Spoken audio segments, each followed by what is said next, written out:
Après le huis clos, le chef du gouvernement et son prédécesseur ont procédé à la signature des procès-verbaux.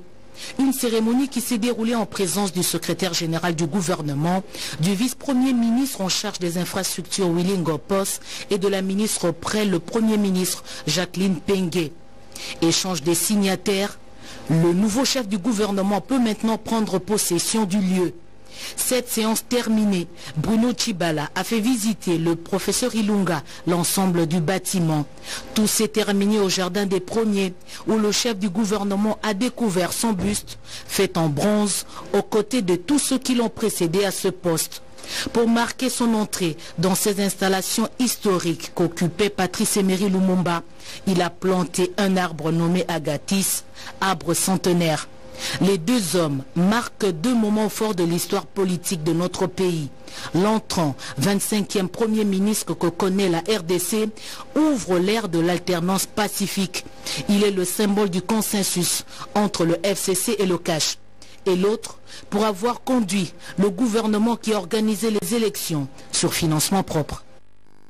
Même ambiance au ministère des Finances, de la Défense nationale, de l'aménagement du territoire et du portefeuille et autres ministères. Les nouveaux ministres prennent officiellement leurs fonctions, comme nous dit Jojo Ndiboukaboulou. Le ministre sortant de la Défense nationale et ancien combattant cède la place au nouveau ministre de la Défense nationale et ancien combattant, le professeur Emengo Emukena, dans une brève cérémonie à laquelle ont pris part le ministre délégué à la Défense nationale, Sylvain Mutombo, le chef d'état-major, l'inspecteur général des FARDC, le premier président de la haute cour militaire, le chef de la maison militaire du chef de l'État, pour ne citer que cela. Le ministre sortant a souhaité bienvenue au ministre entrant tout en lui demandant de donner le meilleur de lui-même pour la sécurisation du territoire national.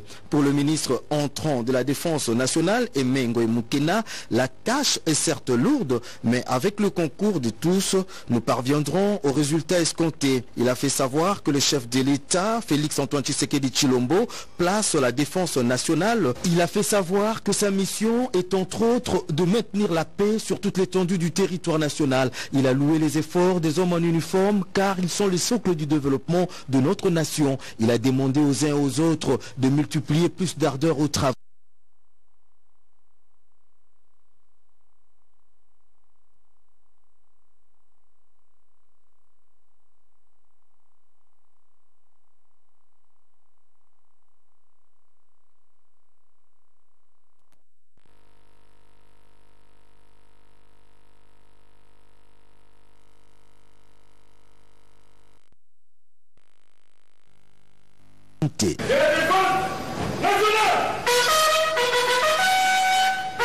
Au ministère du portefeuille, Wivine Mumba Matipa a officiellement cédé son portefeuille à Clément Kwetenimi au terme d'une cérémonie présidée par le secrétaire général au portefeuille.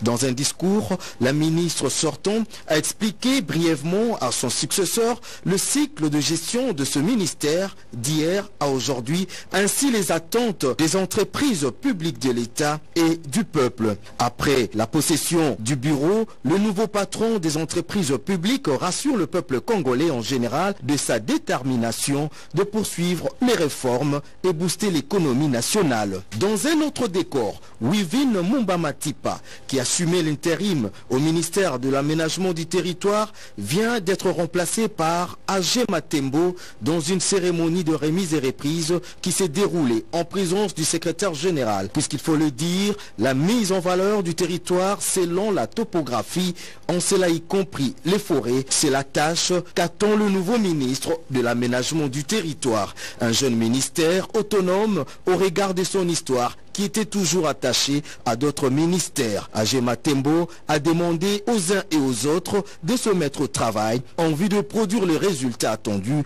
par le gouvernement. Même ambiance au ministère des Finances. Le ministre sortant, Henri Yavmoulang, a cédé son fauteuil au nouveau ministre des Finances, c'est Léa Lagouli. Signature du procès verbal, échange des signataires, le nouveau patron des finances publiques a rendu hommage au ministre sortant pour ses qualités morales et professionnelles. Le même geste a été poursuivi par les deux vice-ministres des Finances. Le sortant, Jean-François Moukouna, a passé le bâton de commandement au vice-ministre entrant, Junior Mata, qui a pris officiellement ses fonctions. Le clou de cette cérémonie, c'est la présentation des nouveaux animateurs du ministère des Finances à la foule venue nombreuse assister à la cérémonie de remise et reprise.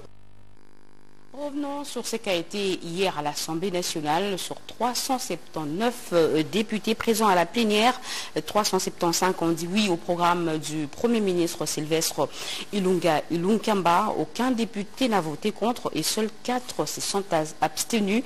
C'est par cette majorité absolue que les députés, les élus du peuple ont investi le gouvernement de la République. Bernard Bodo et Ponce Saint-Essongoma Bakalbal ont signé ce reportage. De prime abord, la présidente de l'Assemblée nationale a exprimé sa compassion à l'endroit des Congolais victimes de l'intolérance en République d'Afrique du Sud et au peuple zimbabwéen endeuillé par la disparition de son président de la République honoraire, Robert Mugabe. Les réponses fournies par le Premier ministre ont fait l'objet des consultations et ont eu comme conséquence le vote positif du programme de son gouvernement. Sur 379 députés votants, 375 ont voté pour. Aucun ont voté contre. 4 ont voté abstention. En conséquence, l'Assemblée nationale approuve le programme du gouvernement parce qu'ayant recueilli plus de la majorité absolue des voix. Il s'en est suivi une motion d'investiture lue par les questeurs adjoints de l'Assemblée nationale faisant office du rapporteur. Vu la nécessité et l'urgence, adopte la motion dont la teneur suit. Article 1er est approuvé à plus de la majorité absolue des députés nationaux le programme du gouvernement du Premier ministre Ilunkamba Sylvestre. Article 2 est investi le gouvernement du Premier ministre Ilunkamba Sylvestre. Article 3. La présente motion entre en vigueur à la date de son adoption par l'Assemblée plénière fait à Kinshasa le 6 septembre 2019, Janine Mabunda Lioko. Par la même occasion, l'honorable Janine Mabunda Lioko a procédé solennellement à la signature de la dite motion avant de la transmettre au Premier ministre du gouvernement sous les acclamations des élus du peuple. Le gouvernement Sylvestre Ilunkamba entre en fonction avec détermination d'usage pratique d'une gestion axée sur les résultats. L'investiture du gouvernement après l'approbation de son programme a été le dernier point inscrit à l'ordre du jour de cette session extraordinaire ouverte le 19 août 2019. C'est sur cette note que le speaker de la Chambre du Parlement l'a clôturé officiellement ce vendredi 6 septembre 2019 à la salle des congrès du Palais du Peuple. Et plusieurs personnalités présentes lors de cette plénière d'investiture se sont exprimées sur l'adoption du programme du gouvernement par la Chambre basse du Parlement. Ils sont au micro de Edith Chala. La cérémonie de l'investiture du gouvernement terminée, place au travail. Et certains entrevoient déjà les actions prioritaires. Le mot du Premier ministre nous pousse à entrer vraiment en action, à nous impliquer pour que lui aussi puisse avoir de résultats escomptés et répondre ainsi aux attentes de la population. Nous remercions le chef de l'État, Félix Antoine Tshilombo Tshisekedi, à qui nous réitérons notre engagement et notre implication pour la réussite de cette vision. Les impressions sont celles de fierté. C'est une grande leçon de la démocratie au centre de l'Afrique. C'est une leçon d'histoire politique pour la région des Grands Lacs. Cette journée est une journée grandiose, puisque maintenant, finalement, toutes les institutions de la République sont installé. D'autres personnalités et honorables députés ont également réagi après l'investiture du gouvernement Ilunga Ilunkamba. Dans la session qui s'ouvre le 15 de ce mois, et la session qui est essentiellement budgétaire. Donc c'est là où nous allons mettre toutes les préoccupations qui ont été soulevées dans les débats, dans un agenda pour que la loi des finances puisse reprendre les préoccupations de l'ensemble de notre population. Pour nous, c'est une grande joie. La dynamique ne peut que se réjouir de voir le peuple congolais, la RDC, être doté d'un gouvernement responsable parce que à partir d'aujourd'hui, nous avons maintenant un gouvernement qui va engager la République. Le Premier ministre, effectivement, il est obligé de compter sur les jeunes parce que vous n'avez qu'à voir les degrés de la mobilisation, toutes les tendances confondues. Adoption du programme d'action du gouvernement hier par la majorité absolue des députés nationaux. Le gouverneur de la province du Sud-Ubangi, Jean-Claude Mabenze Gbeibenz, adresse les vives et sincères et chaleureuses félicitations au Premier ministre Sylvestre Ilunga Ilunkamba et ce au nom de toute la population de sa province. L'annonce de sa mort est tombée hier. Robert Mugabe a tiré sa révérence à l'âge de 95 ans à Singapour. L'ancien président Joseph Kabila Kabange vient de rendre hommage au héros national du Zimbabwe, Robert Mugabe, décédé de suite d'une maladie. Jacques Mukaleng Makala. Robert Mugabe, héros national du Zimbabwe, grand révolutionnaire de l'Afrique plurielle, chantre infatigable du panafricanisme, ténor du mouvement de libération contre l'apartheid et la colonisation, s'est atteint vendredi 6 septembre 2019 au crépuscule de la vie avec ses 95 ans bien accomplis pour la cause africaine, la nôtre. Sa disparition a entraîné une flopée de vibrants hommages effrénés à l'échelle planétaire pour ce grand personnage hors pair et dont les actes de haute portée rappelle le parcours du combattant Bob qui s'est sacrifié pour l'Afrique et la République démocratique du Congo.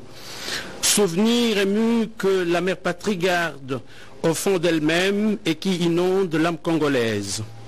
Promptement, le président honoraire Joseph Kabila Kabange, autorité morale du FCC, lui a rendu un dernier hommage après que la nouvelle bouleversante de sa mort a fait l'effet d'une bombe. La pensée profonde de Joseph Kabila a résonné de l'éloge à l'endroit de ce grand homme, nous citons. Nous garderons à jamais le souvenir de ce digne fils de l'Afrique qui a volé au secours de notre pays, alors victime dans les années 1998, 1999 et 2000 d'une agression extérieure. Le continent tout entier vient de perdre l'un des grands panafricanistes de la lignée des héros de la lutte pour l'indépendance. Fin des citations. Le président honoraire Joseph Kabila Kabange célèbre ainsi la stature de Robert Mugabe qui, de son vivant, par sa voix et ses actes, faisait vibrer la planète Terre pour la cause de l'Afrique progressiste. L'opinion se rappelle ce symbole de la conscience africaine, Robert Mugabe, jadis président en exercice de la SADC qui, en août 1998, portait secours aux côtés de l'Angola et de la Namibie, au Congo-Kinshasa, ébranlé par la guerre d'agression, sous le règne de Mzee Laurent Désiré Kabila, soldat du peuple, figure emblématique de la révolution du 17 mai. Robert Mugabe a été brave entre les braves. Les hommages à lui rendus couronnent son œuvre immense, un trésor pour l'Afrique. Et cette date historique pour notre pays, 7 septembre 1997, 7 septembre 2019, 22 ans déjà depuis le décès au Maroc du feu maréchal Mobutu Sese Seko Kukuendu Wazabanga à Kinshasa. Une messe d'action de grâce a été dite en sa mémoire en la cathédrale Notre-Dame du Congo. Les images dans nos prochaines éditions du journal télévisé. Suspension de la grève des professeurs de l'université de Kinshasa décrétée voilà près d'un mois. L'annonce a été faite au cours d'une assemblée générale tenue hier vendredi au siège de l'APUKIN. Grâce Maosso. Les activités académiques, scientifiques et autres peuvent reprendre dès ce lundi 9 septembre 2019 au sein de l'Université de Kinshasa. Cela était à l'ordre du jour de l'évaluation du niveau d'exécution du protocole d'accord du 16 novembre 2018 après rencontre avec le chef de l'État. La Poukine, faisant confiance à la parole d'honneur du chef de l'État, de résoudre les revendications lui présentées par le professeur, décide la suspension de la grève et la reprise des activités au sein de l'Université de Kinshasa.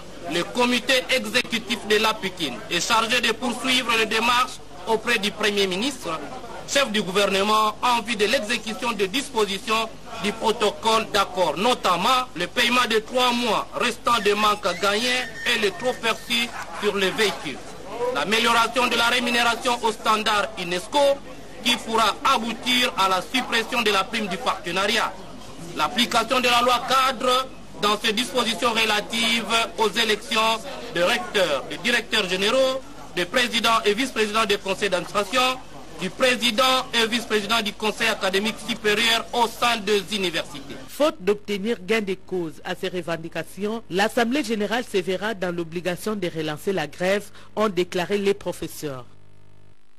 Et cette bonne nouvelle pour les jeunes footballeurs de l'Académie Club Oudjana de Kinshasa, un lot d'équipements sportifs dont du chef de l'État en provenance de Bruxelles en Belgique a été remis ce samedi aux dirigeants de ce club par le conseiller spécial. Regardez.